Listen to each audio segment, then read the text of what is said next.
Prabowo klarifikasi setelah dicaci tentang usulan ampuni koruptor. Guys, usulan Prabowo untuk kasih ampunan buat para koruptor kemarin akhirnya berbuntut panjang banget nih. Soalnya banyak banget yang mencaci dan kritik kalau Prabowo itu melindungi koruptor. Walaupun akhirnya pihak Gerindra dan Prabowo sendiri langsung klarifikasi maksud dari usulan tersebut. Prabowo waktu di perayaan Natal Nasional kemarin juga kasih penjelasan guys maksud usulan ampuni koruptor itu. Bagi Prabowo, agama kan ngajarin kalau udah tobat ya bisa dimaafkan. Tapi ya uang yang dicuri dikembaliin dulu semuanya. Kalian setuju apa nggak nih guys sama usulan Prabowo tentang pengampunan koruptor? Oke pemirsa, kembali lagi di Bang Pen TV. Belakangan ini nama Prabowo Subianto jadi perbincangan panas gara-gara putusan kasus Harvey Muiz pemirsa. Ya, isu ini berkembang liar. Ada yang bilang beliau membela koruptor. Ada juga yang menyebut ini cuma permainan opini politik. Tapi sebenarnya apa sih yang terjadi? Apakah tuduhan itu punya dasar atau cuma asumsi yang berkembang liar di ruang publik? Oke, kita akan bahas videonya, kita akan reaction videonya seperti apa.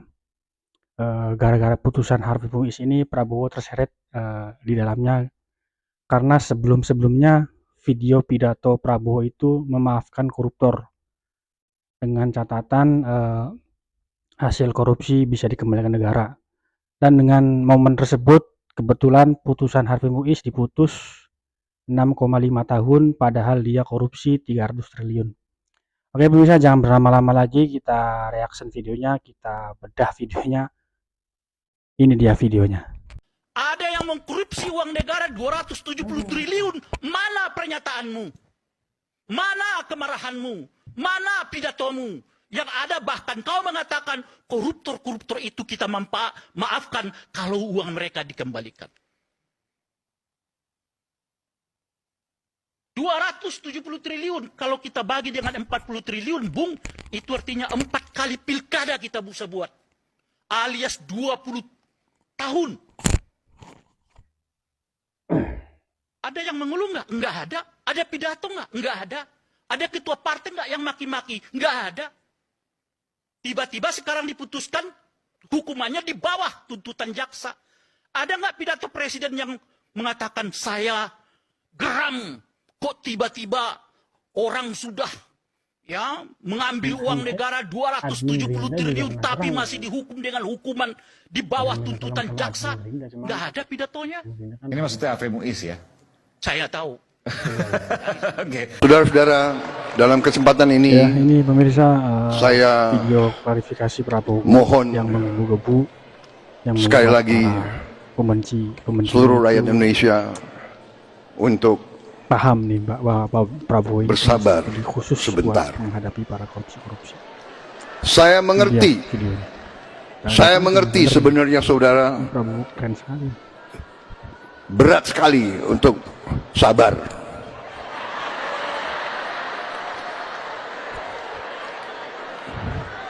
Saya juga berdoa kepada Tuhan, ya Tuhan, ya kan, berilah saya kekuatan untuk memberi hasil untuk rakyat secepatnya. Saya sudah berkali-kali ingatkan, kita akan menghadapi tantangan. Si koruptor-koruptor itu, si maling-maling itu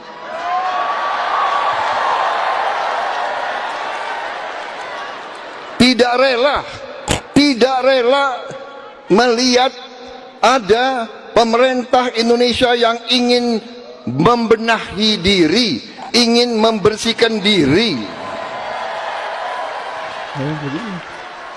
Dan kita akan digoyang, akan dibikin isu ini, isu itu, ya kan? Oposisi biasanya begini. Apa-apa admin Gerindra, apa-apa admin Gerindra, dikit-dikit admin Gerindra menghilang dari line, admin Gerindra bungkam dan segala macam. Kalian kenapa sih selalu menyalahkan admin Gerindra? Dia cuman admin loh. Kalian berharap apa dari seorang admin? Bahkan sampai admin Gerindranya pun akhirnya komentar, terus kita harus apa? Terus admin Gerindra harus apa? Kalian pikir seorang admin Gerindra itu bisa merubah putusan hakim? presiden aja itu tidak ada urusannya dengan keputusan pengadilan, keputusan hakim dan segala macamnya, nggak ada. Tapi presiden bisa memberikan grasi, presiden juga bisa memecat hakim, presiden bisa meninjau ulang, mencari tahu ada kejanggalan nggak dari hakimnya. Menurut gua, kalau kalian netizen mau berbondong-bondong komentar, itu bukan ngetekin admin Gerindra, tapi ngetekin kejaksaan, hakim, mungkin bisa juga ngetekin komisi yudisial. Gitu loh, bukan admin Gerindra. Kayak menurut gue capek banget ya jadi admin ya, capek banget jadi admin partai gitu. Menurut kalian tuh segala-galanya tuh salah admin Gerindra gitu. Tom Lembing sama Hasto itu ketangkep KPK gara-gara kasus korupsi. Anak-anak Abah itu ngedukung loh, bukan ngedukung yang gimana-gimana sih, tapi support gitu, kayak nggak percaya seorang Tom Lembing itu begitu gitu. Terus Partai Merah PD itu ya, kalian sebut sendiri nama partainya, itu juga menyemangati, kasih semangat. Menurut gue yang harusnya didesak itu DPR untuk membuat RUU perampasan aset, untuk mengesahkan gitu loh. Yang buat RUU itu cuma bisa DPR. Tapi nggak tahu sampai sekarang kenapa DPR itu masih belum membahas tentang RUU perampasan aset. Menurut gue, kalau kalau kita tidak terima dengan putusan Harvey Muiz ya, yang dibui 6 tahun setengah gitu ya, ya desak DPR setidaknya untuk mengesahkan dan membuat RUU perampasan aset gitu loh. Kalian tahu nggak kenapa koruptor di Indonesia itu nggak bisa dieksekusi sama kayak kemarin kasus yang di China itu? Menurut yang gue baca ya, kalau di Indonesia koruptor dihukum metong gitu ya, itu bertentangan dengan hak asasi manusia. Menurut Komnas HAM juga, sebaiknya koruptor itu dimiskinkan. Terus katanya juga ya, kalau hukuman metong di Indonesia itu bertentangan dengan sila kedua Pancasila, yaitu kemanusiaan yang adil dan beradab. Yang gua bingung, sila kedua dianggap, sila kelima gimana? Keadilan sosial bagi seluruh rakyat Indonesia tidak dianggap. Terus solusinya gimana? Yang menurut gua, Indonesia harus punya RUU perampasan aset. Jadi enak, mau gimana-gimananya tuh enak. Karena kalau udah ada RUU perampasan aset untuk para koruptor, itu enak. Bisa tinggal dimiskinkan gitu. Yang jadi masalah, DPR itu tidak pernah menyelesaikan rancangan undang-undang perampasan aset. Kenapa? Ya nggak tahu. Nah, kalau DPR udah membuat rancangan undang-undang perampasan aset tersebut, baru diajukan ke Presiden. Masalahnya, ya sampai sekarang, itu RUU perampasan aset masih belum dibahas sama DPR RI. Coba deh DPR RI yang kemarin sama yang sekarang siapa? Tulis deh di kolom komentar. Gue males nyebut namanya, sama partainya juga udah mager. Pak Prabowo, lagian sih Bapak bilangnya mungkin akan memaafkan para koruptor-koruptor itu kalau mengembalikan hasil curiannya.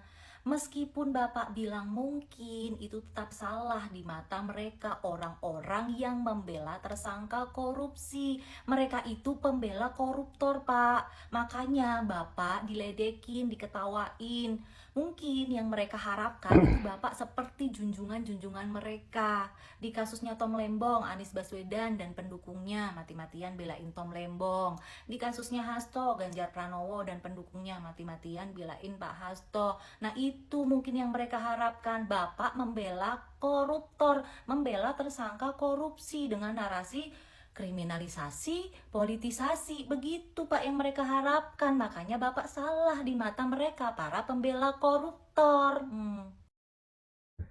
Oke pemirsa, belakangan ini nama Prabowo Subianto kembali menjadi sorotan gara-gara putusan dalam kasus Harvey Muiz.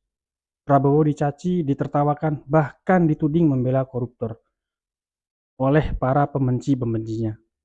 Isu ini ramai banget di media sosial dan jadi bahan obrolan di mana-mana. Tapi tenang, Prabowo nggak tinggal diam. Dalam pidatonya saat menghadiri acara Natal, ia langsung memberikan klarifikasi. Beliau menegaskan bahwa posisinya bukan untuk membela siapapun atau membela koruptor-koruptor yang bersalah, melainkan untuk memastikan bahwa keadilan berjalan sesuai jalurnya. Karena di dunia politik, satu kalimat yang dipelintir bisa jadi ribuan tuduhan yang ada ujungnya. Nah, dari sini kita belajar sesuatu pemirsa. Sebelum ikut-ikutan melempar tuduhan atau menelan informasi mentah-mentah, yuk kita biasakan untuk cari tahu dahulu, cek fakta, pahami konteks, dan lihat dari berbagai sudut pandang. Karena yang kelihatan di permukaan belum tentu mewakili seluruh cerita. Oke pemirsa, sekian saja kesimpulan pada video kali ini. Kalau kalian punya pendapat atau analisis lain, langsung saja tulis di kolom komentar. Dan jangan lupa untuk like, subscribe, dan nyalakan tombol lonceng supaya tidak ketinggalan update terbaru dari video Bang Pen TV selanjutnya. Tetap bijak, tetap kritis. Salam Bang Pen TV. Terima kasih.